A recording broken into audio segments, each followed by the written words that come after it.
J'espère que vous m'entendez bien. Alors, on va essayer de parler plus fort. Voilà. Il m'incombe de présenter le père Jean-Yves Ducournau, ici présent, que je remercie d'ores et déjà de sa présence.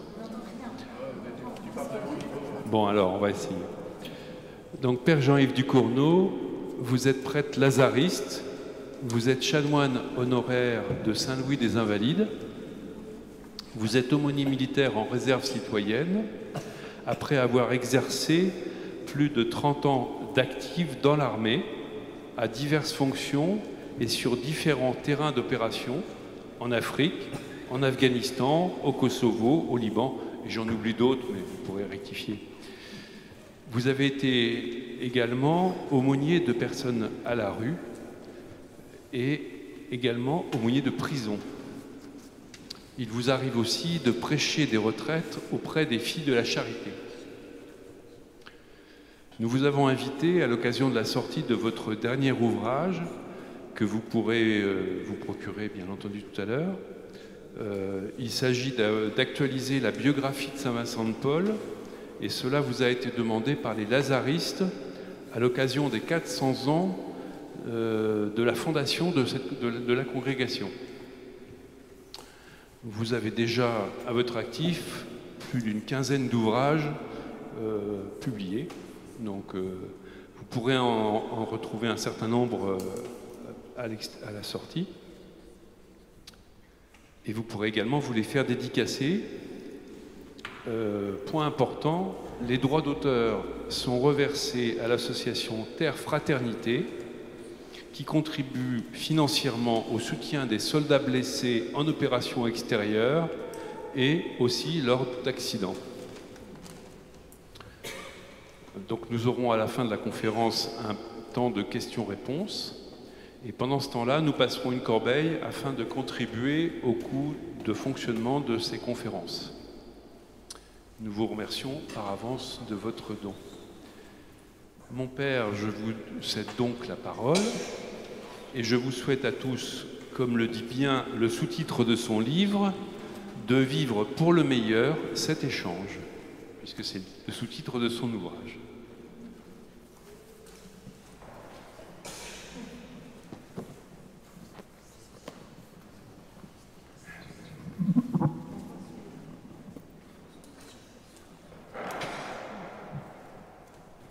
Bonsoir à chacune, chacun. Vous m'entendez ou pas?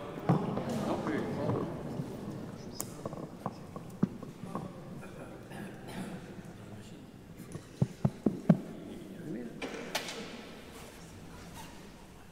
Est-ce que vous m'entendez? D'habitude, j'ai une voix qui porte parce que je parle pour 400 personnes sans micro. Vous m'entendez ou pas? Oui, oui. Pas de micro, là. Donc il ne fonctionne pas celui-là.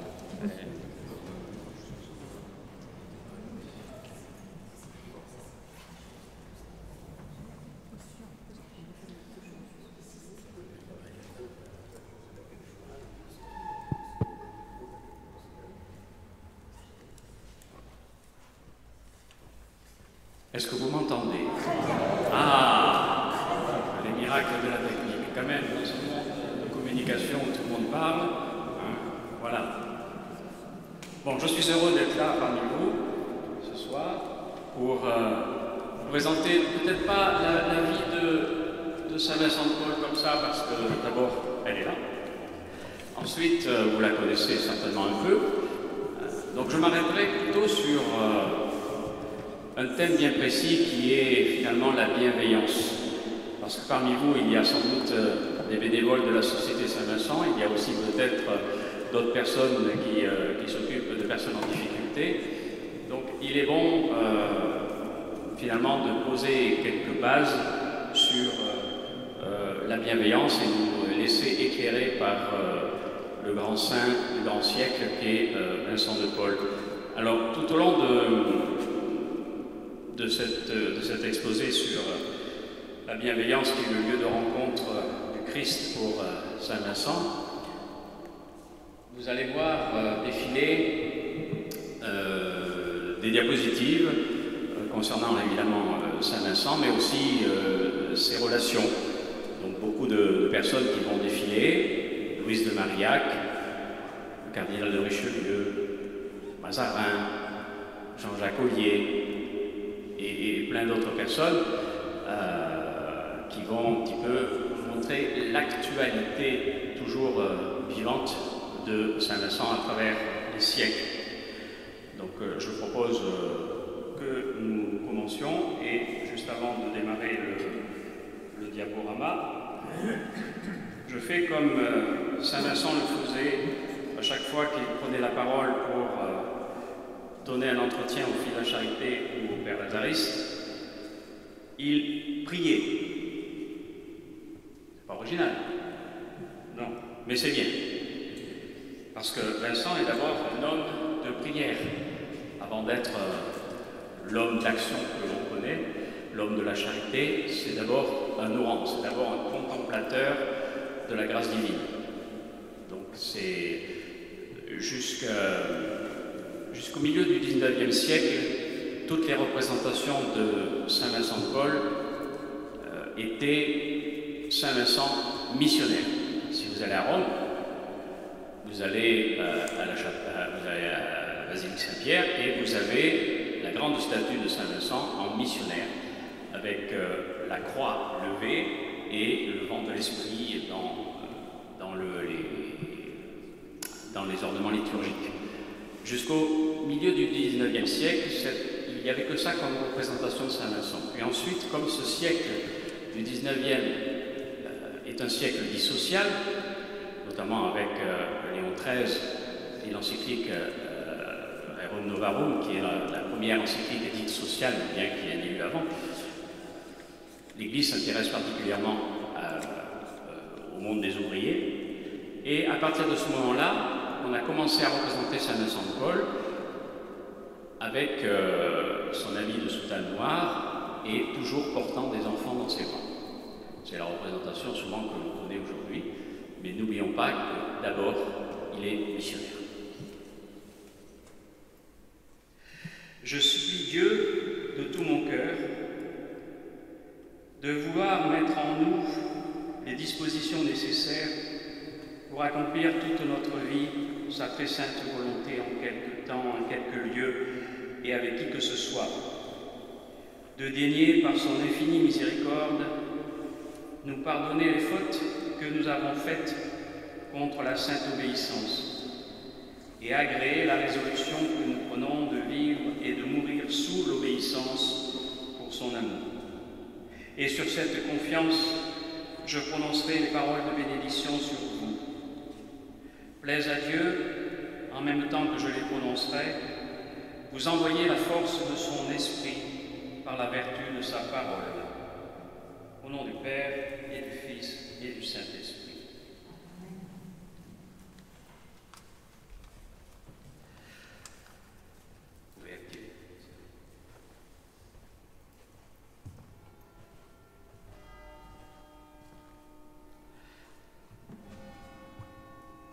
Qu'entendons-nous par bienveillance? Nous aimons être bienveillants. Bienveillance, le mot vient du latin benevolens qui signifie vouloir du bien et qui a donné d'ailleurs notre mot que nous connaissons aussi très bien, bénévolat. Ainsi est bienveillant celui qui a en lui une disposition favorable à l'égard de quelqu'un. Dieu est le premier dispensateur de la bienveillance puisqu'il est le bien absolu et que tout ce qui vient de lui est issu de son amour gratuit, donné en plénitude en Jésus, par son incarnation, sa mort et sa résurrection. L'Église présente d'une manière limpide cette source qui fait de nous, par la grâce de Dieu, des sujets capables à notre tour de vouloir du bien. Dieu montre sa bienveillance dans toutes ses œuvres, son amour, mais aussi sa fiabilité, sa constance, sa fidélité, sa vérité. Et de fait, la charité a pour fruit la joie, la paix, la miséricorde. Elle exige la bienfaisance et la correction fraternelle. Elle est bienveillance. Elle suscite la réciprocité. Elle demeure désintéressée et libérale. Elle est amitié et communion. Et nous savons, la bienveillance est le contraire de l'envie. L'envie peut conduire au pire méfait, nous le savons. C'est par l'envie du diable que la mort est entrée dans le monde. L'envie est donc un vice capital. Elle désigne la tristesse éprouvée devant le bien d'autrui et le désir immodéré de se l'approprier, fût-ce indûment. Elle est le contraire de la bienveillance parce qu'elle veut du mal. L'envie est donc un péché mortel parce qu'il tue l'âme de l'homme. L'envie représente un refus de la charité. Le baptisé doit lutter contre elle par la bienveillance. Nous n'avons pas d'autre arme que celle-ci, que la bienveillance qui repose sur la relation que nous entretenons avec Dieu dans la prière. L'envie va contre l'humilité parce qu'elle est tout orgueil. Le baptisé doit vivre dans l'humilité, c'est-à-dire reconnaître ce qu'il est à l'égard de Dieu. Et pour se tourner vers l'humilité qui est pour Vincent de Paul une des conditions indispensables pour vivre son baptême, il faut avoir aussi la volonté humaine de se tourner vers Dieu, parfois de se retourner. Ce qu'on appelle la conversion. Conversion, en grec, ça veut dire changer de mentalité. Pour changer de mentalité, il faut regarder la source, regarder le Fils de Dieu. Et Saint Vincent était le contemplateur de l'incarnation du Christ. Il n'a jamais cessé de vouloir faire la volonté du Père comme le Fils a fait la volonté du Père. Ainsi, il s'est résolu à imiter le Christ, à devenir ainsi un simple disciple. Disciple de cet amour, comme il dit lui-même, inventif à l'infini, comme le sera la charité du reste. Pour cela, il sait que l'homme, et lui le premier, doit se laisser revêtir de l'Esprit de Dieu, cet Esprit Saint, sans lequel rien ne peut être fait de bien. Évangéliser les pauvres, dit Vincent, c'est par excellence l'office du Fils de Dieu. Et nous y sommes appliqués, comme des instruments par qui le Fils de Dieu continue de faire du ciel ce qu'il a fait sur terre. Chacune, chacun ici, nous sommes instruments choisis par Dieu pour donner son amour au monde. Vincent constate que la mission du Christ, c'est évangéliser les plus pauvres, ceux qui ont un cœur de pauvre. Et nous-mêmes, donc, soyons les instruments de Dieu pour continuer par nous son œuvre de salut. Vincent rappelle que le disciple qui porte l'amour de Dieu est lui-même aussi, par grâce divine, un sauveur. Durant sa longue vie, Vincent, qui est né en 1581 et qui est mort en 1660, donc 80 ans, durant cette longue vie, Vincent ne cesse de relire l'événement à la lumière de la divine providence. Vincent est un relecteur de sa vie. Telle est ma foi, telle est mon expérience. Et ainsi, il entraîne le disciple à lire sa propre vie. C'est ce que l'Église appelle finalement l'examen de conscience. Pour progresser en sainteté, jour après jour, Vincent relit chaque soir la vie de sa journée. Ça, l'Église le préconise à chacun d'entre nous. C'est l'examen de conscience. Pas pour se congratuler ou pour se fouetter, non, mais pour dire merci au Seigneur pour la journée que nous avons passée et pardon pour les fautes que nous avons commises durant cette journée, et que la nuit porte conseil, justement, et qu'elle puisse nous reposer pour que demain, ce soit encore mieux, et ainsi de suite. C'est comme ça qu'on grandit en sainteté, non pas par notre propre volonté, mais en étant nourris de l'Esprit de Dieu, précise Vincent. Car l'Esprit de Dieu donne cet amour inventif à l'infini. C'est le cœur de la bienveillance. Pour répondre à travers la bienveillance, c'est-à-dire à travers le fait de vouloir du bien, eh bien, le disciple s'approche corporellement et spirituellement de chacun. L'être humain est indivisible, c'est un individu, c'est une personne. Donc quand on lui porte l'Évangile, on lui porte d'une manière spirituelle et corporelle, c'est-à-dire la foi et les œuvres. Vincent traduit cela par la mission et la charité. Il n'y a pas de mission sans charité, il n'y a pas de charité sans mission.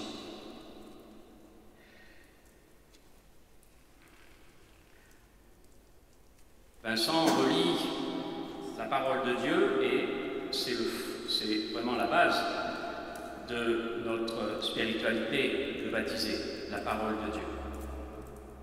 Le premier message de Jésus dans l'évangile de Matthieu, au chapitre 5, ce n'est pas « fais ceci, tu dois faire cela, tu ne dois pas faire cela ». Non. Jésus s'adresse à la foule. Une foule, c'est quoi? Il y a des vieux, des jeunes, il y a des gens curieux, il y a des gens intéressés, il y a des malades, il y a des enfants, il y a des femmes, il y a des hommes. Une foule. C'est disparate. Jésus s'adresse à la foule. Le premier mot qu'il dit à la foule, encore une fois, ce n'est pas « fais ceci » ou « ne fais pas cela ». Non, c'est « heureux ». Heureux. Le premier mot public de Jésus dans l'évangile de Matthieu, heureux. Donc prenons bien acte de cela. Notre foi est une foi qui porte la joie de Dieu. Le pape François parlait de la joie de l'évangile, c'est un de ses premiers textes. Donc puissions-nous avoir ce désir du bonheur en nous, pour nous-mêmes et pour les autres. Vincent l'avait profondément. Et il avait reçu, parce qu'il était pauvre de cœur, il avait reçu cette vertu qu'on appelle la joie, qui n'est pas le bonheur éphémère que nous cherchons tous, mais la joie, c'est un don de Dieu, justement, pour dépasser nos souffrances, pour vivre avec ces souffrances, pour porter ces souffrances, mais pas seul. La parole de Dieu est une parole de joie et une parole de bonheur. Donc elle est un soutien, elle est une école, elle est une force. Et Vincent a toujours compris cette parole de Dieu, malgré tous les événements difficiles qu'il a vécus, et il en a vécu, sont portés par cette joie de Dieu dont il est certain.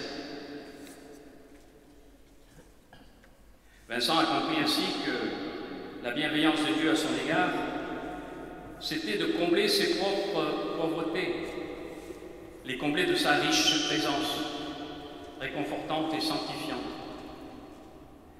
Non pas pour les effacer d'un revers, parce que la souffrance est toujours là, mais pour remplir le doute, la souffrance et tout ce qui est lié à cela, de la présence divine.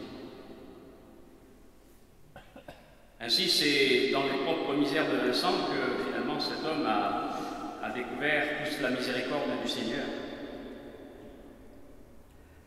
Il a aussi, avec au nombre de grands saints de notre histoire,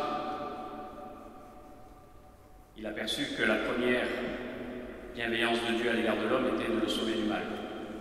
C'est pourquoi Vincent avait, comme Sainte Thérèse d'Avila, Saint Thomas d'Aquin, et surtout Sainte Thérèse d'Avila d'ailleurs, qu'il avait lu profondément, avait le souci des âmes. Le premier souci de Vincent, ce n'est pas la soupe, c'est l'âme. Il avait peur de la damnation des âmes. Et il pestait quand les prêtres n'étaient pas dans les campagnes et laissaient tomber les pauvres pour rester en ville, pour toucher le bénéfice curial en restant en ville, laissant les pauvres des campagnes désespérément seuls, abandonnés par l'Église. Voilà le souci premier de Vincent. C'est pour ça qu'il fondera les prêtres de la mission, d'abord pour l'évangélisation des campagnes, puisque au départ, nous avions interdiction d'aller en ville, d'entrer dans les cathédrales. Nous étions les prêtres lazaristes, dont nous fêtons, on l'a rappelé tout à l'heure, le 400e anniversaire. C'était pour l'évangélisation des pauvres des campagnes. Et effectivement, lorsque Vincent a commencé à évangéliser les pauvres des campagnes en 1617, d'une manière un petit peu organisée, il a demandé l'aide des jésuites, des pères de l'oratoire. Ceux-ci ont décliné. Et c'est pour ça que Madame de Gondi, qui était la châtelaine chez qui Vincent était employé, justement pour les pauvres des campagnes, dont elle était la châtelaine, eh bien, c'est pour ça que la châtelaine elle-même a fondé la congrégation de la mission. Fondé au sens premier du terme, c'est-à-dire donner des fonds. C'est elle qui, finalement, est perçue comme la fondatrice. Madame de Gondi, vous l'avez certainement vu, c'est la fondatrice de la congrégation de la mission. Elle est toujours perçue comme cela aujourd'hui. Il y a eu plusieurs fondateurs. Vincent de Paul est constitué comme, finalement, l'instituteur de la congrégation de la mission. C'est celui qui l'a institué. Mais il dit lui-même que Madame de Gondi est fondatrice. La duchesse d'Aiguillon, si vous l'avez vu sans doute, la duchesse d'Aiguillon, qui est la nièce de Richelieu, est aussi fondatrice. Pourquoi? Parce qu'elle a financé les maisons de la congrégation de la mission en France et à l'étranger. Donc elle est aussi considérée comme fondatrice. Donc vous voyez, Vincent a su s'entourer parce que tout seul, il n'aurait rien pu faire. Tout seul, nous ne pouvons rien faire, même si nous avons toute la volonté du monde. C'est ça la richesse de l'Église. Nous avons besoin les uns des autres. Nous ne sommes bienveillants qu'ensemble.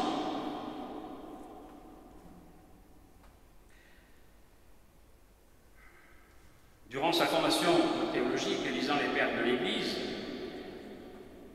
le jeune Vincent a appris cette bienveillance en regardant le Christ. En regardant le Christ, parce que le Christ s'est identifié aux pauvres. Et à partir de là, cette identification, finalement, décline le sens de la bienveillance et construit la spiritualité de Vincent de Paul à travers ses écrits, à travers tout ce qu'il a fait, à travers ses fondations et à travers ses successeurs et tous ceux qui se rattachent. Par exemple, Frédéric Ozanam, le bienheureux Frédéric Ozanam, qui s'est rattaché à cette spiritualité de Vincent de Paul grâce à une fille de la charité, la sœur Rosalie. Il avait besoin de ce rattachement, de ce fond, de cette base pour fonder cette société qu'il a créée, d'aide aussi, de soutien plus démunis,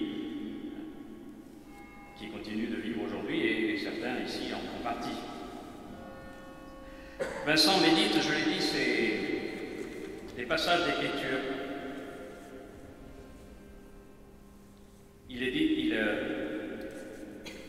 Il lit ceci. Jésus enseigne dans les synagogues. Il vient à Nazareth, entre dans la synagogue et se lève pour faire la lecture. On lui remet le livre du prophète Isaïe.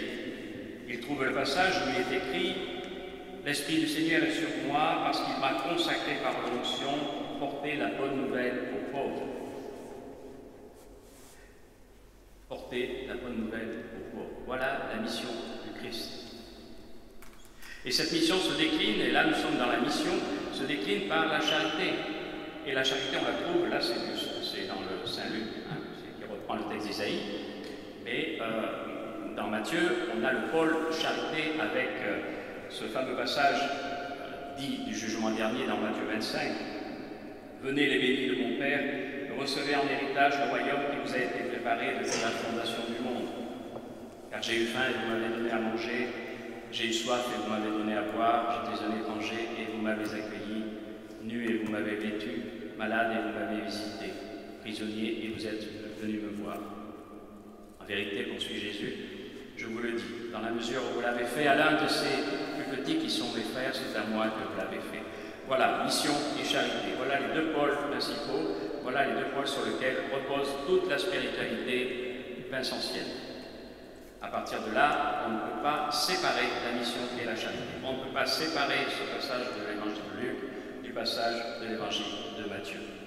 L'un servira principalement pour la fondation des prêtres, l'autre principalement pour la fondation des œuvres de charité. Mais les deux sont étroitement liés.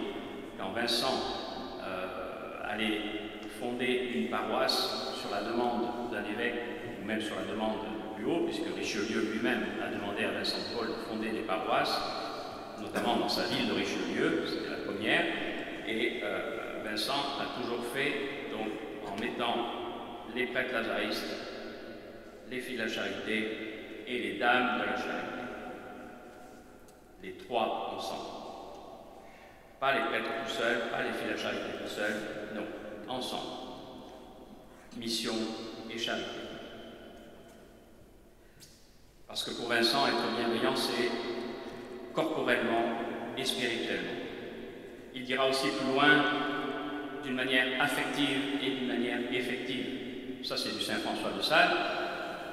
Vincent, finalement, moi je dis souvent aux filles de la charité qui me regardent avec des gros yeux, je dis Vincent n'a rien inventé. Mais mon père, il fait la même chose. Oui, non, il a organisé. Vincent est un génial organisateur.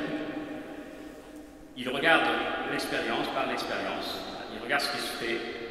Il regarde les échecs, les réussites. Et avec ça, il construit. C'est un génial organisateur. Et de fait, quand il fonde, eh bien, souvent, il fonde d'abord par l'expérience quotidienne, ensuite, il crée un règlement et il demande l'approbation.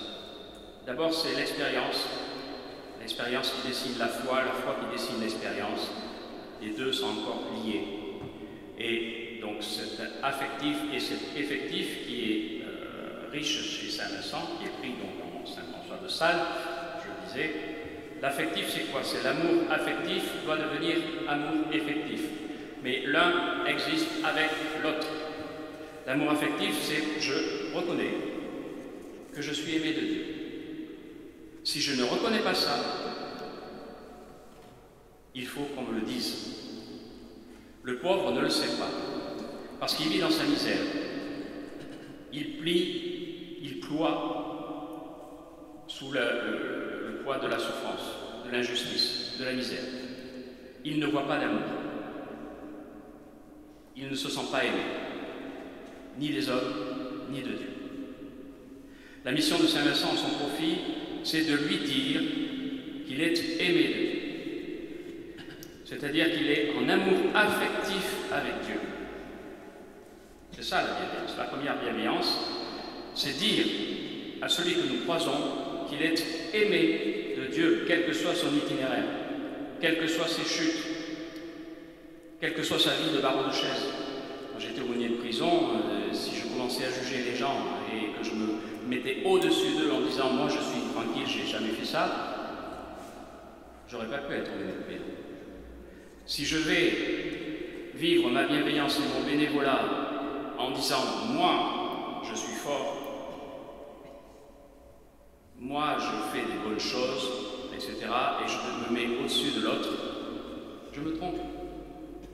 Parce que l'amour affectif me fait prendre acte que même si je suis aimé de Dieu, le pauvre est aimé préférentiellement de Dieu. Pas prioritairement, préférentiellement. Dieu m'aime, mais préférentiellement, il va aimer le pauvre. Or, si le pauvre ne le sait pas, ma mission à moi, c'est de lui dire, d'aller vers lui.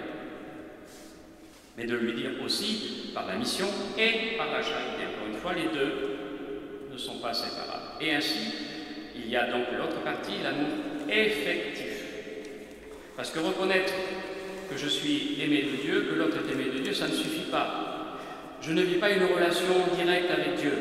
Je vis la relation de mon baptême par l'intermédiaire du prochain. Ainsi, la foi chrétienne, c'est un triangle. Un triangle, la Trinité. Dieu, le prochain et moi. S'il manque quelque chose, Ce n'est pas la foi chrétienne. L'amour affectif, c'est de montrer que l'amour affectif a du sens et qu'il est charitable, c'est-à-dire qu'il va remettre debout, qui va donner la force, qui va remettre la dignité de l'être humain. Et aujourd'hui, nous savons que cette dignité, elle est bafouée encore. Et donc, notre mission de baptiser, c'est de dire au monde que l'être humain est digne d'exister jusqu'à la dernière seconde de son existence, que nous n'avons pas le droit de lui voler. Saint Vincent déjà se battait là-dessus. D'une autre manière, mais il se battait là-dessus. Il accompagnait les pauvres, les mourants, jusqu'au bout. Et à partir de là, effectivement, voilà cet amour affectif qui fait prendre conscience à l'autre qu'il est digne d'exister jusqu'au bout, qu'il est une personne. Il n'est pas un animal ni une plante. Il est une personne digne.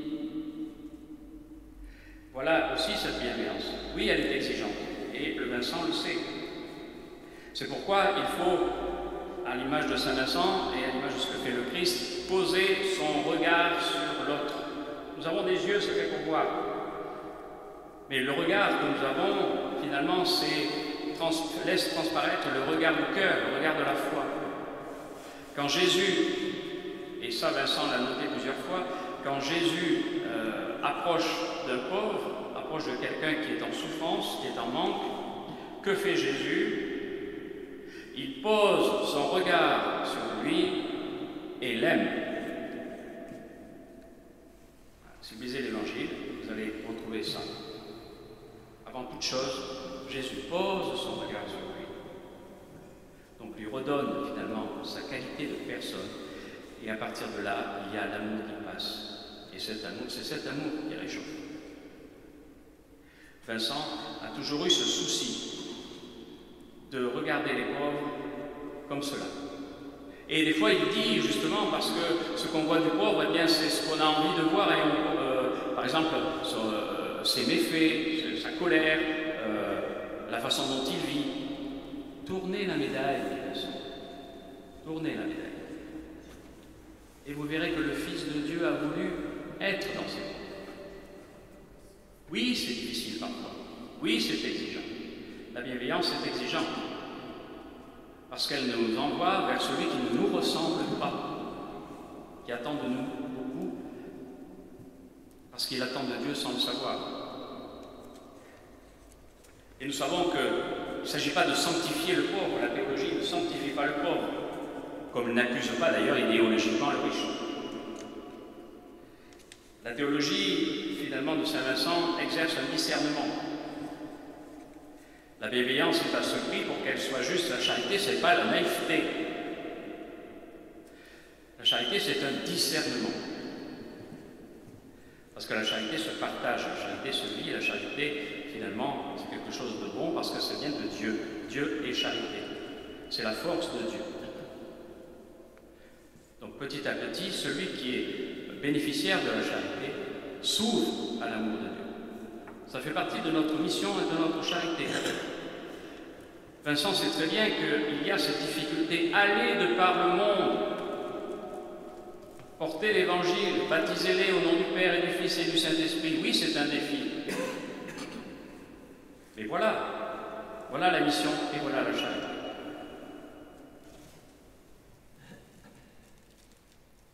Vincent veut soulager toutes les pauvretés de son époque. Il a les yeux ouverts sur tout ce qui se passe.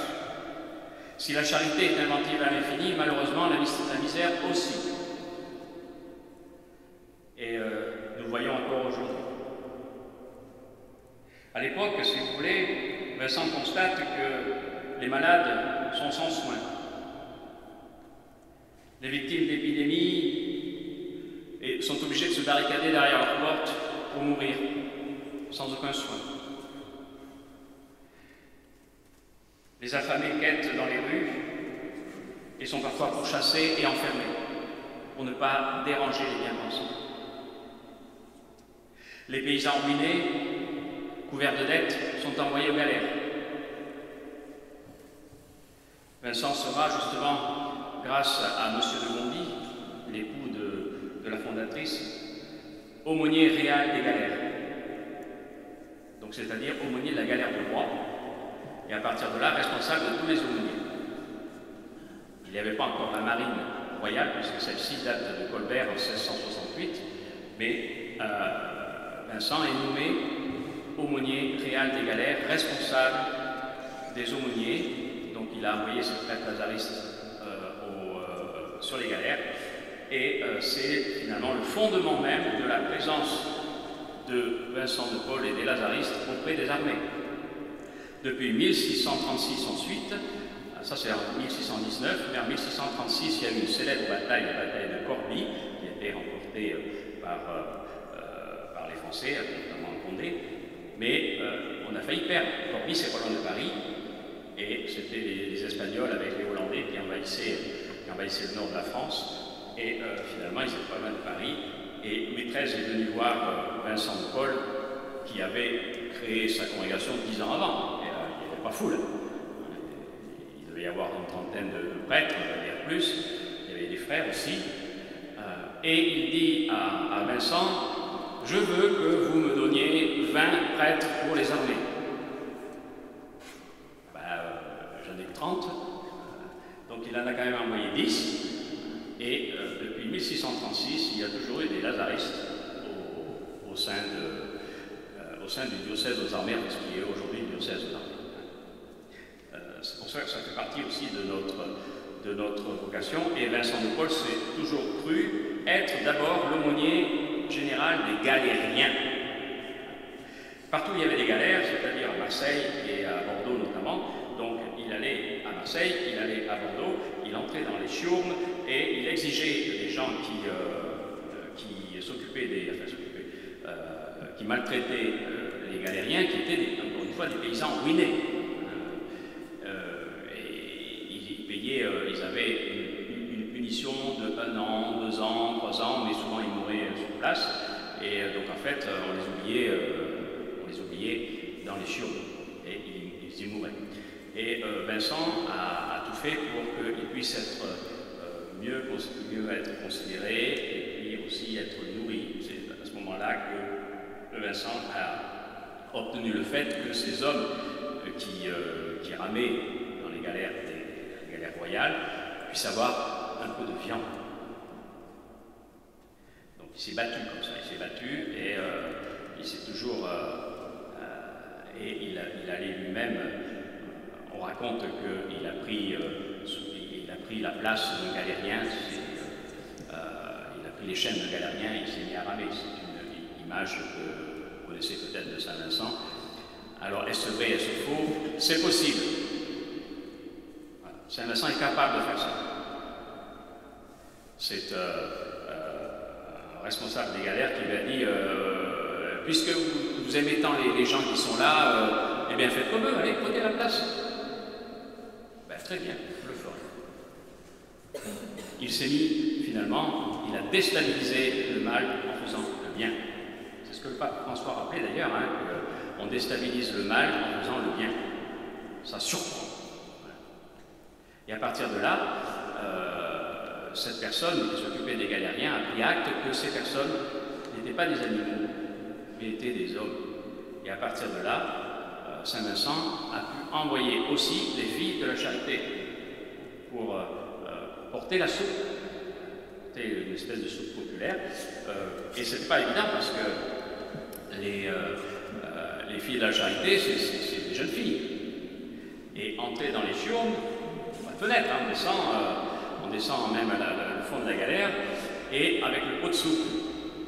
Bien souvent, au départ, c'était des injures.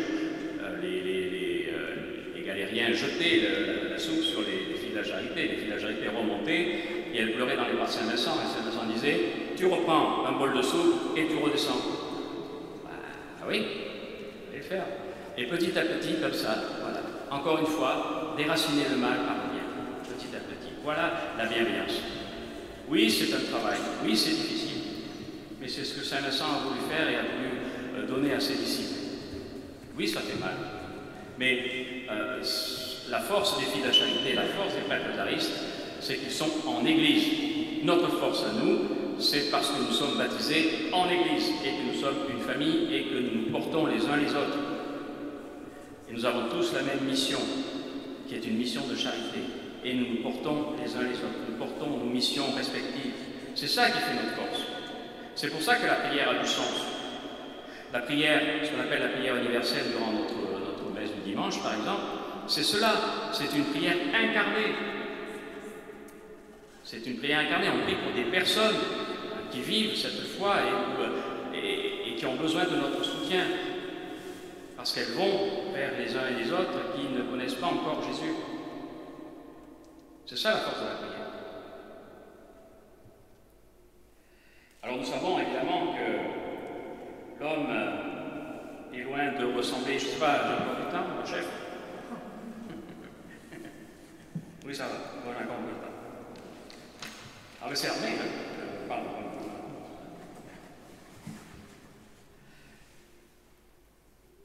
Évidemment, l'homme, c'est voir le Christ dans l'homme, c'est pas forcément évident. Parce que l'homme montre souvent des mauvais côtés. Et donc c'est un travail sur nous, c'est un travail difficile. Mais Vincent dit ceci, lorsqu'il envoie ses prêtres à la mission: ressouvenez-vous que nous vivons en Jésus-Christ, par la mort de Jésus-Christ, et que nous devons mourir en Jésus-Christ, par la vie de Jésus-Christ, et que notre vie doit être cachée en Jésus-Christ et pleine de Jésus-Christ, et que pour mourir comme Jésus-Christ, il faut vivre comme Jésus-Christ. Or, pour vivre comme Jésus-Christ, il faut savoir comment il a vécu. Et ça, nous le voyons à travers, effectivement, la méditation de la parole de Dieu. Vivre comme le Christ, c'est donc régler sa propre vie sur la sienne.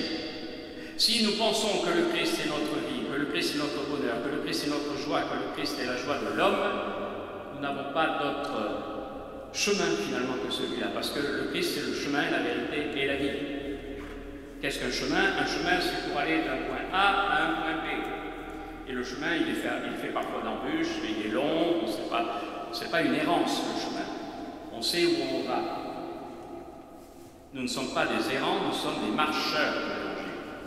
Nous sommes des pèlerins. Quand on fait un pèlerinage, moi j'ai eu la chance de faire pas mal de pèlerinages, parce que je suis guide en Terre Sainte aussi, c'est une autre casquette. Bon, on sait où on va. J'ai fait 2 fois le pèlerinage de Saint-Jacques, je savais où j'allais. Et c'est le but qui nous tient. Et là, nous marchons avec Jésus, en plus il est le chemin. Mais il est aussi la vérité. Et qu'est-ce que la vérité? C'est notre bagage. Vous savez, lorsqu'on part en randonnée, en pèlerinage, eh bien, on prend une bouteille d'eau, on prend une casquette, on prend un manteau, on prend des semelles, on prend quelque chose qui va nous faire tenir la route. Et bien là, nous avons ce bagage de la vérité. Jésus est déjà le chemin, et en plus, il est notre bagage.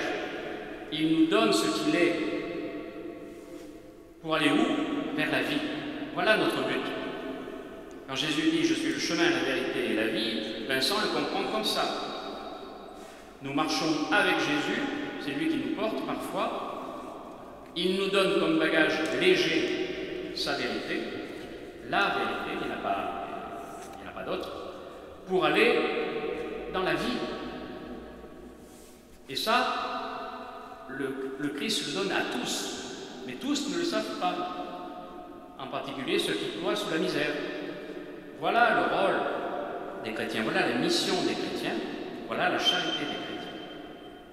Portez cela. Si pour nous, si cette phrase pour nous est une phrase essentielle et existentielle, eh bien alors, nous aurons les ailes de l'Esprit Saint pour aller n'importe où. Et c'est ce que Vincent disait.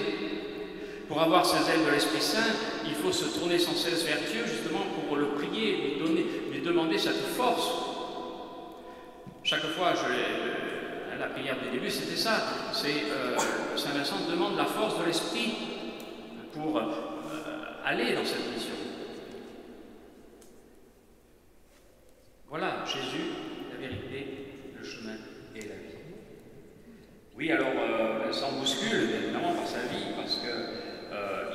secoue un peu son auditoire, il secoue les filles de la charité. Les filles de la charité ont une conférence une fois par mois.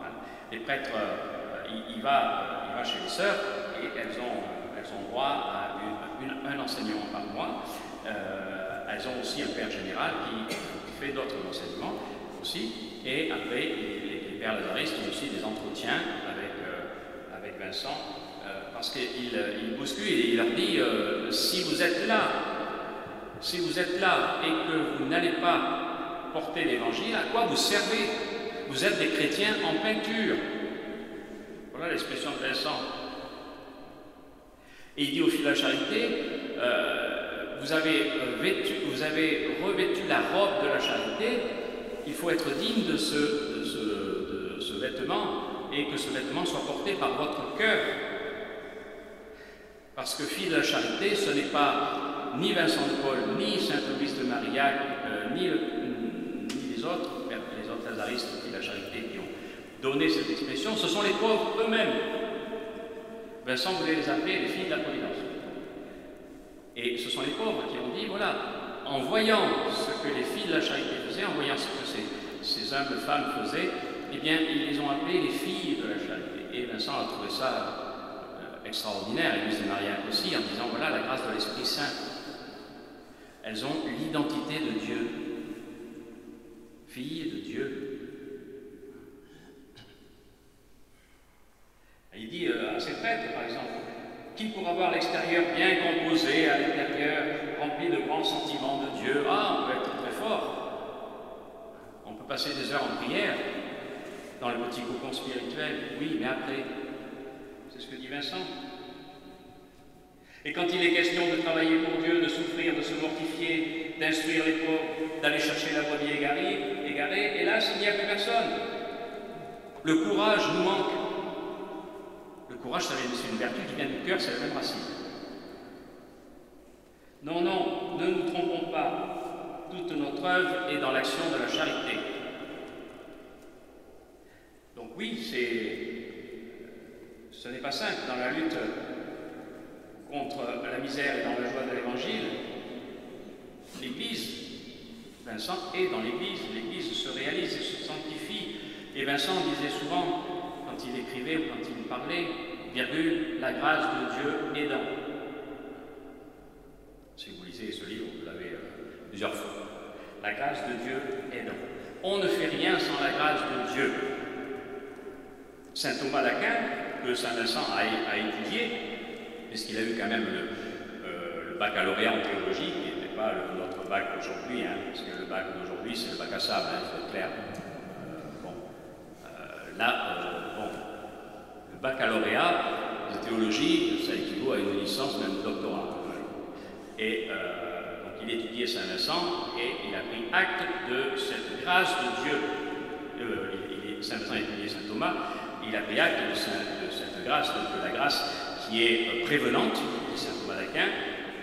La grâce prévenante, c'est-à-dire que Dieu nous prépare à l'événement, Dieu nous prépare à la bienveillance. C'est lui qui prépare notre volonté petit à petit, sans entamer notre liberté. Nous avons le libre arbitre. Après, cette grâce, finalement, elle est prévenante, finalement, elle nous met le casque de la justice, comme dit saint Paul. Et après, qu'est-ce qu'elle fait? Elle est finalement sanctifiante, cette grâce. C'est-à-dire que nous laissons passer Dieu à travers ce que nous allons vivre dans l'événement. Elle est sanctifiante. Donc, elle fait passer la charité, elle fait passer Dieu. Et parce qu'elle est sanctifiante, elle est agissante. C'est-à-dire que, voilà, nous avons un événement, nous avons quelque chose, et bien nous agissons dans la charité. C'est du concret.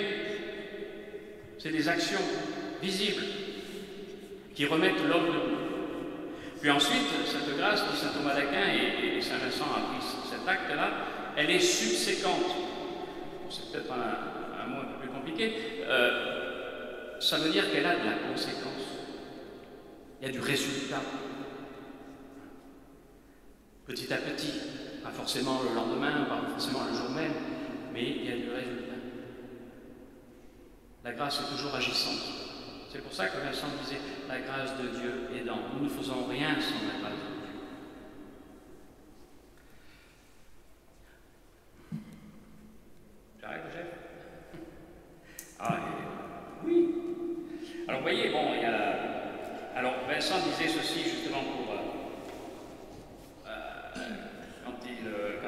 s'adressait aussi bien à ces filles de la charité qu'aux dames de la charité. Vous savez, il y a eu les dames de la charité d'abord, ce qui est aujourd'hui les équipes Saint-Vincent, l'association internationale des charités, c'est mondialement connu, et donc en France ça s'appelle les équipes Saint-Vincent, c'est les anciennes dames de la charité qui ont précédé la fondation des filles de la charité, qui elle-même a précédé la fondation des enfants trouvés en 1638, des enfants trouvés qui ont finalement fondé d'une certaine manière l'assistance publique que nous connaissons.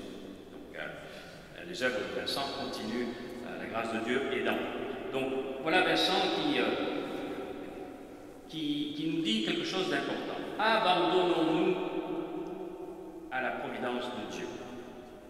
Alors on ne s'abandonne pas à quelqu'un que l'on connaît. Quand Charles de Foucault dit « Mon Père, je m'abandonne à vous », il sait à qui il s'adresse. Ce n'est pas un délaissement, ce n'est pas un désintérêt, c'est une confiance. Or, confiance, et l'étymologie, c'est avoir la foi en. Donc quand on s'abandonne à la providence de Dieu, on sait que cette providence est bonne et qu'elle va nous donner ce qui est nécessaire pour que nous puissions chercher le royaume de Dieu à travers la mission et la charité.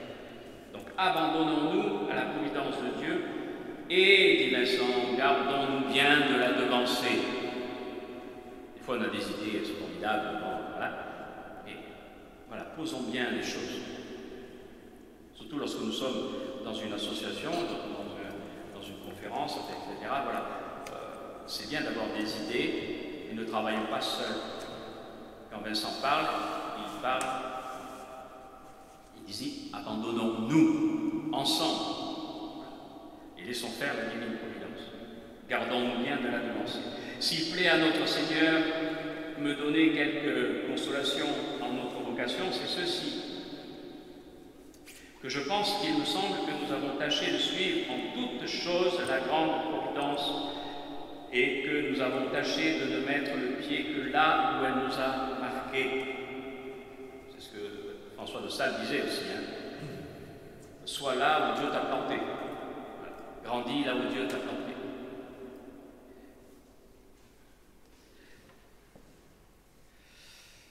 Alors, j'aurais des tas de choses à dire, vous voyez. Mais voilà, vous avez. C'est un petit livre, il y a juste. Pas grand-chose. Il y a des pages. 300. Un peu plus. 360. Mais ça, c'est lié. Alors, juste un mot, justement, c'est préfacé par Monseigneur Joseph Doré. Peut-être que vous connaissez Joseph Doré, c'est l'ancien archevêque de Strasbourg, qui est aujourd'hui retraité. Il est sulpicien, le garçon. Jean-Jacques Ollier, qui était un des prêtres contemporains de Vincent. Jean-Jacques Ollier avait demandé à Vincent de Paul d'être son dirigé. Jean-Jacques Ollier a fondé les prêtres de Saint-Sulpice, les Sulpiciens.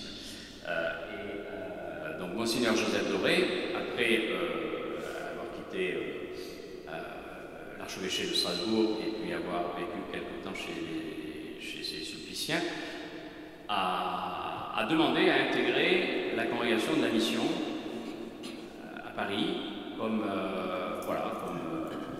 prêtre vivant avec nous. Donc il est avec nous à Paris, il a 88 ans, il est en pleine forme, et il m'a fait l'honneur de faire la préface de ce livre. Et la deuxième préface, c'est mon ami historien qui s'appelle Yves Chiron, qui a écrit pas mal de livres d'histoire, notamment sur le grand siècle, mais pas que. Et donc il m'a fait l'honneur aussi de... Nous nous connaissons bien puisque nous sommes nés exactement le même jour. Je vous demande de prier pour lui parce que Yves est actuellement a des problèmes de santé assez sérieux. Et donc ils m'ont aidé à présenter Saint-Vincent d'une manière simple, limpide. Voilà. C'est presque un roman historique. Presque, c'est pas un roman historique parce que c'est fait avec ses écrits, ça se lit comme un roman. Voilà. C'est pour le grand public. N'hésitez pas à lire ce livre. Vous allez, même si vous connaissez Saint-Vincent, je pense que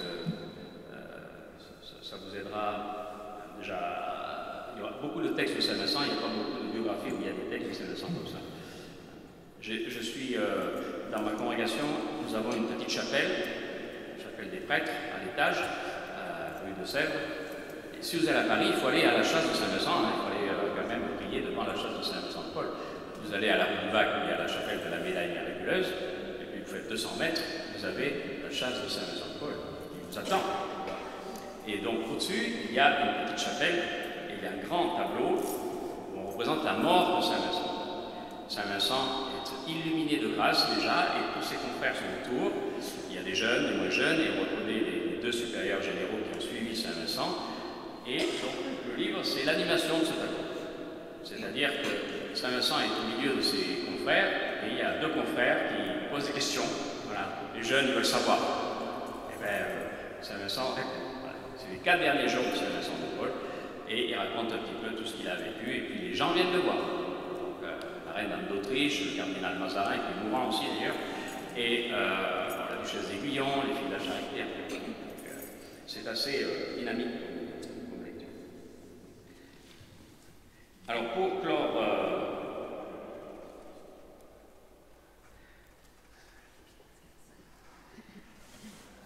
avant de prier avec Saint-Vincent, en ces temps de crise qui sont les nôtres, et Dieu sait si on a des crises, où l'on a tendance à s'enfermer dans une carapace un petit peu d'individualisme, où la bienveillance n'existe pratiquement plus, le bénévolat, on ne sait plus ce que c'est. Vous êtes, si vous êtes bénévole, si vous êtes bienveillant, vous êtes des forces vives, vous êtes des balises de lumière, ne les laissez pas s'éteindre. Vous savez, les balises de lumière, c'est tout petit. Hein. Jadis, quand on avait des aérodromes, il y avait des petits avions, on mettait quoi sur la piste? On mettait des petites bougies. Voilà. On allumait ces petites bougies, et l'avion, ce qu'il faisait, il atterrissait entre les bougies. Vous enlevez les bougies, l'avion se crache. Voilà. Et les bougies, c'est tout petit. Nous sommes tous des balises de lumière nécessaires, pas inutiles, nécessaires pour l'évangélisation, pour porter la mission et la charge. Donc continuez à être ces balises de lumière. Et si vous voyez que la flamme eh bien, elle diminue, eh bien, demandez la grâce de l'Esprit Saint pour raviver cette flamme. Et n'hésitez pas à vous faire aider par les uns et les autres, et d'aider vous-même les uns et les autres, parce que nous sommes tous ensemble, ces balises de lumière qui prennent leur source au cierge pascal, Christ, qui est la lumière du monde. Donc je le dis, en ce temps de crise qui sont les nôtres, où le mot bienveillance et le mot bénévolat passe un peu à la casserole. Hein, on pense même que Dieu lui-même disparaît dans les méandres matérialistes. Monsieur Vincent vit toujours, et son appel à la charité bienveillante se laisse toujours entendre. Il est toujours d'actualité. Vous savez, c'est un des saints qui a eu le plus de biographies avec Sainte Thérèse de l'Enfant Jésus. Et il y a toujours des biographies de Saint Vincent qui sortent régulièrement. Et je dis dans le livre que c'est très bien. Ça veut dire que cette parole, sa vie, elle a toujours quelque chose à nous dire pour aujourd'hui. Faisons-le vivre. Sa parole se laisse toujours entendre. Elle est constamment d'actualité. Et quand nous lisons un livre de Saint Vincent, nous ne faisons pas de l'archéologie spirituelle. C'est un exemple pour nous, c'est un modèle que l'Église nous donne. Prenons-le comme cela. Sa parole nous aide aujourd'hui. Ces paroles sont trop actuelles pour que nous les cachions à nos contemporains et dans la société Saint-Vincent de Paul. Moi, je vais de temps en temps à celle de Niort. On va faire une journée récollection en octobre, que j'aurai l'honneur d'animer. Bien, je parlerai de cette parole de Dieu sur laquelle tout est enraciné. La parole de Vincent est enracinée sur la parole de Dieu, et nous pouvons nous enraciner sur ces deux paroles, qui sont des paroles un peu plus actuelles. Donc les paroles sont trop actuelles pour que nous les cachions à nos contemporains. Nous savons que chacun court à la recherche de lui-même, dans la réalisation de l'avoir, aux dépens de l'être, en réduisant l'amour au seul plaisir éphémère, émotionnel, sans lien avec la réalisation totale de celui à qui il pourrait être donné dans une joie partagée. Oui, de nombreux contemporains de Vincent ont été envahis par cette spiritualité de feu. Faisons de même aujourd'hui. Seul le Christ, qui ne prend rien mais donne tout, peut nous apporter le sens de notre vie.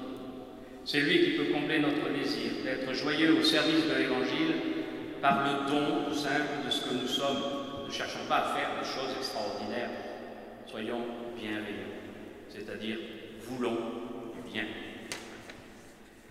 Avec le Christ que Vincent a médité, nous découvrons toujours que les pauvres sont nos maîtres, parce qu'ils sont aimés d'une manière préférentielle par Dieu, et que grâce à eux, nous communions de cœur et d'âme au seul maître de notre vie, qu'est le Christ, qui a voulu être le premier des pauvres, à aimer, par une bienveillance qui ne lâche rien, mais sauve tout.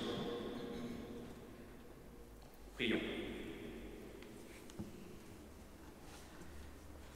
Saint Vincent de Paul, apôtre et témoin de la charité au doux visage du Christ, donnez-nous d'aimer Dieu aux dépens de nos bras et à la sueur de nos visages. Aidez-nous à nous abandonner à la divine providence. Faites que nous lui soyons fidèles afin de découvrir son action dans tous les événements de notre vie. Soutenez-nous dans notre désir de discerner et d'accomplir la volonté de Dieu. Obtenez-nous un cœur tendre et compatissant aux misères et aux souffrances des autres, spécialement des plus démunis de ce monde.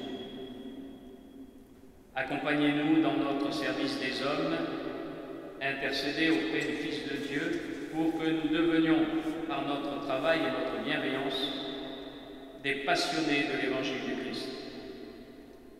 Intercédez auprès du Prince de la paix pour que dans nos familles, nos quartiers, nos paroisses, nos lieux de vie sociale et nos engagements, nous soyons des artisans de sa paix dans ce monde où tant de misère écrase les plus pauvres.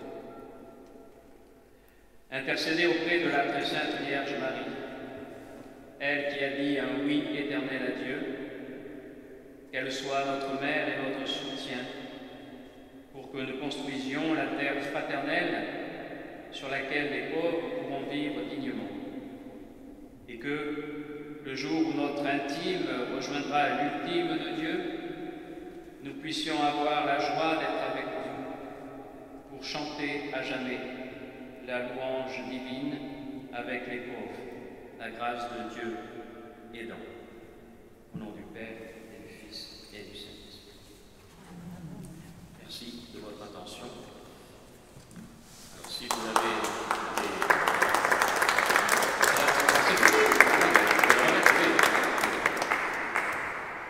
Mais il faut l'essayer. Ah, c'est dommage. Bon. Vous l'avez vu plusieurs fois, c'est plusieurs fois. Oui, très bien. Bon, ça va. Je ne sais pas s'il y a des questions. Alors, est-ce qu'il y a des questions? C'est vrai qu'on entend mieux, là. Moi, j'avais une question à vous poser. Alors, parlez fort parce que j'ai une petite... Oui. Et là, je suis sourd à cause de l'engin explosif. Donc, en fait, il n'y a plus grand-chose dans le cloche. J'avais une question à vous poser.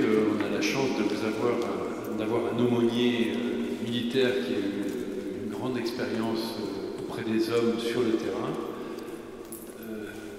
Et quand on fait le parallèle avec tout ce que vous nous avez présenté, comment se vit cette bienveillance avec ces militaires qui ont la vocation, si je puis dire, d'être la première chose, leur mission, c'est d'être aptes. S'ils ne le sont pas, ils n'ont plus de valeur aux yeux de l'armée, si je puis dire, puisqu'ils sont réformés. Donc comment est-ce que, lorsque vous avez des gens, des militaires en souffrance, vous trouvez les mots pour les aider dans cette phase difficile pour eux? Alors, les militaires sont le reflet de la société, c'est-à-dire à l'intérieur de cette vie militaire, eh bien, il y a des pauvres de toute espèce. L'uniforme, ça ne protège pas des pauvretés et des misères, ni sociales, ni psychologiques, ni matérielles. À après, quand s'ajoute une blessure et donc finalement la pensée que le militaire n'est plus apte à assurer, puisque toute sa vie a été construite sur le désir de servir son pays en étant apte physiquement, c'est un choc. J'en ai accompagné quelques-uns. J'ai écrit un livre qui s'appelle L'autre combat sur ce sujet, où je montre que la reconstruction est très longue, mais que cette reconstruction est possible. Alors des fois, il n'y a pas de réponse. C'est-à-dire, une fois, ça j'ai l'image qui vient, lors d'une opération en Afghanistan, j'étais avec les premières lignes, donc on a eu un blessé direct, donc on l'a sorti tout de suite, et puis le jeune il me dit « Ah Padré, heureusement que vous êtes là ». Moi je ne peux pas faire grand-chose, hein, mais le fait de ma présence, et pendant qu'il a été opéré finalement à vif, je lui tenais la main. Le médecin m'a laissé faire, parce qu'il fallait quand même des précautions, mais je suis resté sous la tente. Voilà. Et ce sont des expériences très, très fortes. C'est pas moi du tourneau, c'est voilà, je représentais à ce niveau-là, je suis homme de Dieu, je suis serviteur de l'Évangile, avec ce que je suis, avec mes misères, avec mes faiblesses. Un autre aumônier fera autre chose, mais ce sera tout aussi valable. Mais ces hommes, finalement, ils donnent leur vie pour que nous puissions être en liberté, et parfois ça va jusqu'au don de soi, à la destruction de leur propre famille, parce que quand un jeune, parce qu'ils sont tous jeunes en général, perd la vie, c'est un époux, c'est un jeune papa, c'est un fils, c'est une famille détruite. Et là encore, il m'est arrivé d'aller visiter les familles je l'ai fait une fois pour annoncer un décès. Après, je venais régulièrement, je l'ai fait aussi plusieurs fois, parce que quand on est en opération, on n'est pas sur place, on n'est pas là avec les familles. Donc, au retour, je m'étais fait fort d'aller avec le chef de corps dans la famille, qu'il soit croyant ou pas. Sauf si vraiment il y avait une opposition franche et nette de la religion. Et sinon, même si... Ouais, il n'a qu'à venir, quoi. Ben oui. Parce que c'est important d'accompagner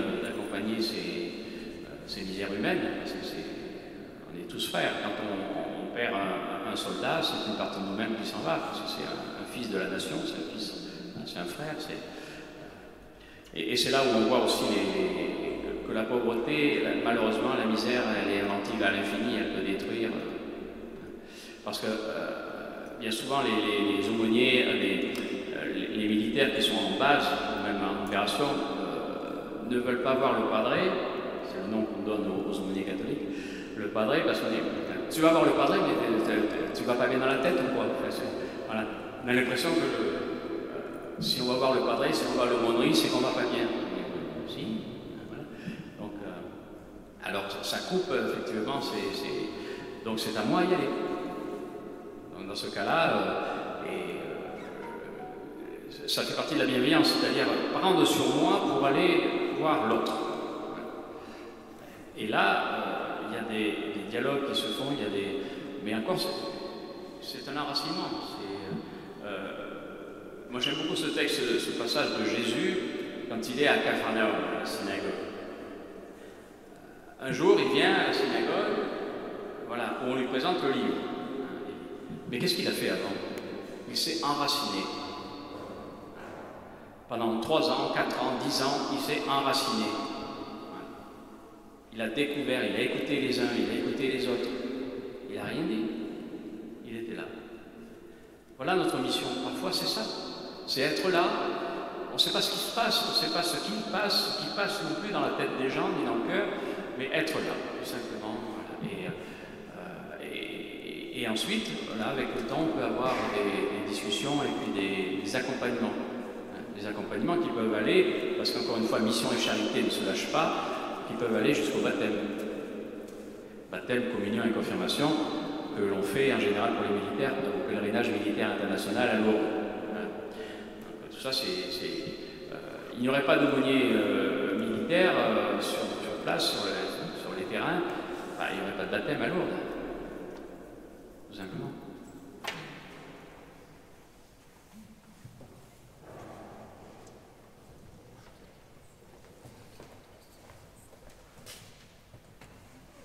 Je voudrais vous demander comment faire preuve de bienveillance envers une personne qui est en besoin, mais qui refuse de l'admettre, qui s'entête. Oui, alors c'est là encore, je revois cette image de Saint-Vincent avec les filles à charité dans les chiournes. Leur misère était tellement forte, tellement violente, tellement inhumaine, que finalement, ils ne sont pas prêts à recevoir d'aide. Souvent, les gens qui refusent l'aide, c'est parce qu'ils s'enferment sur eux-mêmes et qu'ils voient dans l'autre une menace. Ça peut être ça, je ne connais pas l'autre personne, mais, ou alors se dire, de toute façon, personne ne peut rien pour moi. Qu'est-ce que vous faites? Qu'est-ce que personne ne peut rien pour moi? Or, ça se fait justement, et là encore, c'est le temps, la médiation du temps, je pense que c'est important. Mais aussi la médiation de la prière. Cette personne a besoin, certainement, d'un déclic spirituel. Mais ça, ce déclic spirituel, c'est d'abord à vous de l'avoir. Faire confiance au Seigneur. La grâce de Dieu aidant. Oui, ben voilà. Après se faire aider, peut-être que le courant passe mal avec vous, mais peut-être qu'il va passer mieux avec quelqu'un d'autre. On ne sait jamais, ça peut aussi arriver. Mais je pense que il ne faut pas lâcher, il ne faut pas abandonner. Parce que si on aime la personne, on l'aime même dans le rejet qu'elle a de nous-mêmes. Ça, c'est difficile. Mais on ne peut pas le faire sans la grâce de Dieu et sans le soutien de l'Église. C'est pour ça que nous sommes une famille. C'est pour ça que lorsque nous sommes bénévoles, lorsque nous sommes bienveillants, voilà, nous travaillons en équipe. Et qu'il est important aussi de relire ce que nous vivons, les difficultés comme les joies, mais aussi les difficultés. Voilà. Et se faire aider, et porter les difficultés des uns et des autres, pour que nous gardions confiance en la mission que nous avons reçue. C'est tout ce que je peux vous dire. Voilà,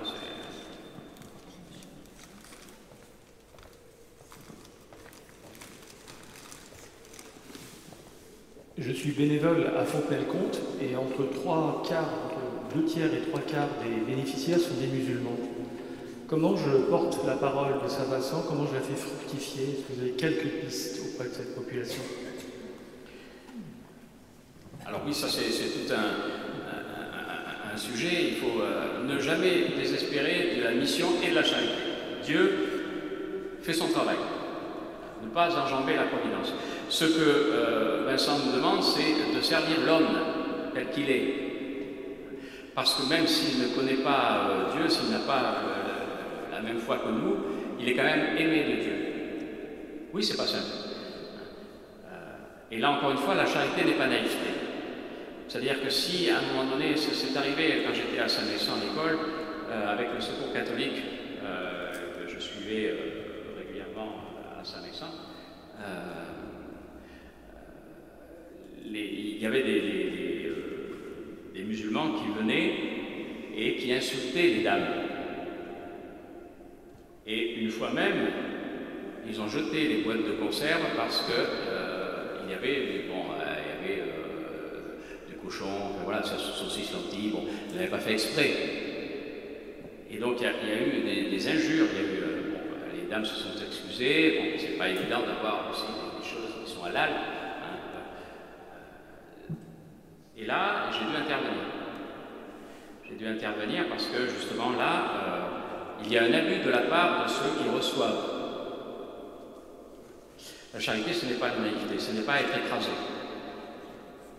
Donc, redire à la personne qui vient nous voir, musulmane ou quoi, que c'est ce n'est pas une exigence pour elle. Nous sommes dans le partage, mais nous ne pouvons donner que ce que nous avons. Ce que j'ai, moi, c'est le Christ. Donc, à travers le fait de donner, de partager, d'être bienveillant, je donne le Christ. Le Seigneur fait ce qu'il veut après. Mais il peut y avoir des discussions très intéressantes avec ces personnes, dans la mesure où elles croient en un Dieu unique, et il peut y avoir des discussions intéressantes. Elles ont, dans l'exigence du Ramadan, la charité. C'est un des piliers de l'islam. Elles ont cette exigence de la charité, du partage.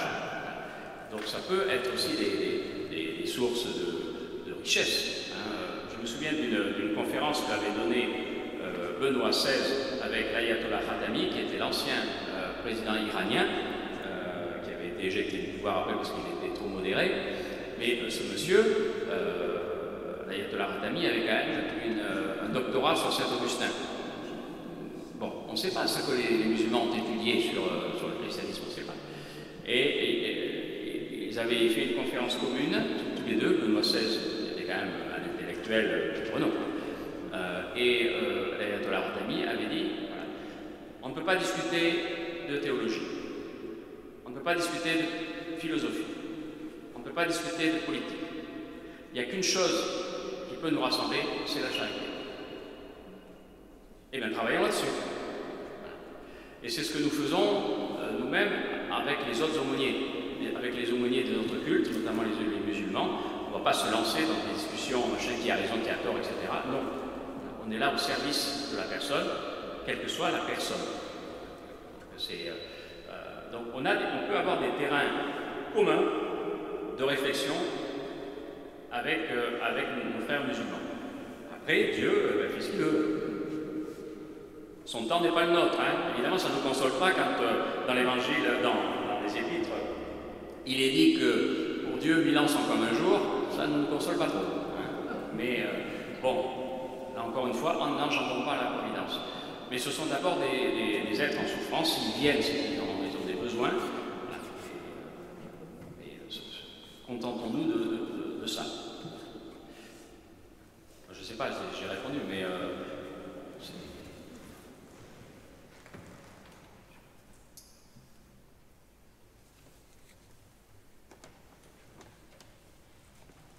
Est-ce qu'il y a d'autres questions?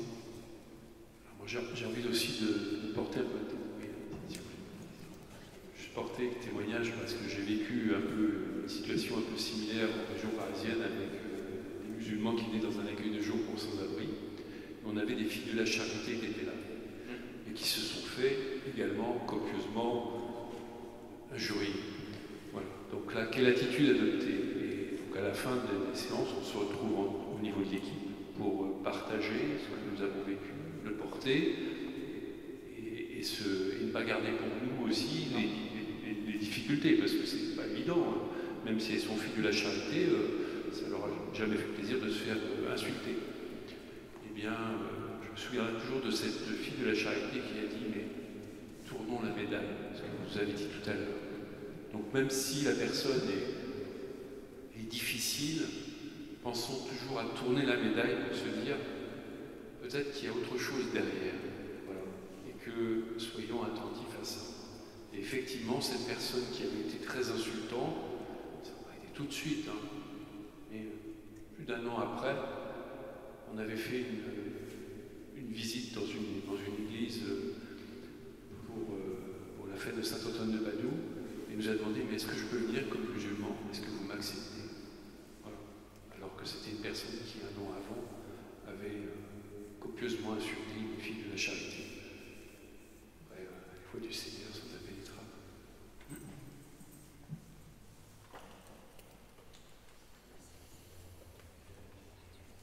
Mon Père, est-ce qu'on peut conclure par une prière? Une dernière prière avant de... Une prière de adolescents?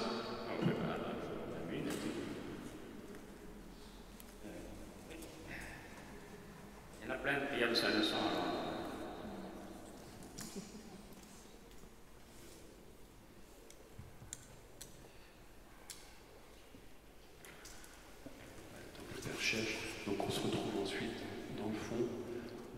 ses ouvrages sur la partie militaire, plus particulièrement c'est à gauche, et la biographie de Saint Vincent de Paul est située juste devant la sortie.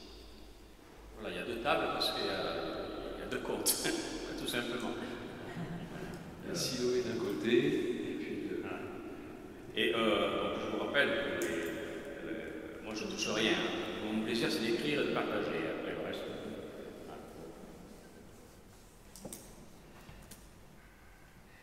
Voici quelques mots de Saint-Vincent.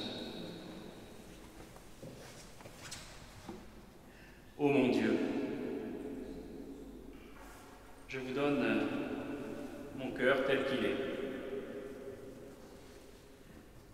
J'adore pour votre amour les décrets de votre paternelle providence sur votre chétif serviteur. Je déteste, en présence de toute la cour céleste, ce qui pourrait me séparer de vous, ô souveraine bonté. Vous qui voulez être aimé des pécheurs, donnez-moi de l'amour pour vous, et puis commandez ce que vous voudrez, par Jésus le Christ, notre Seigneur. Le Seigneur soit avec vous. Que Dieu Tout-Puissant vous bénisse, le Père,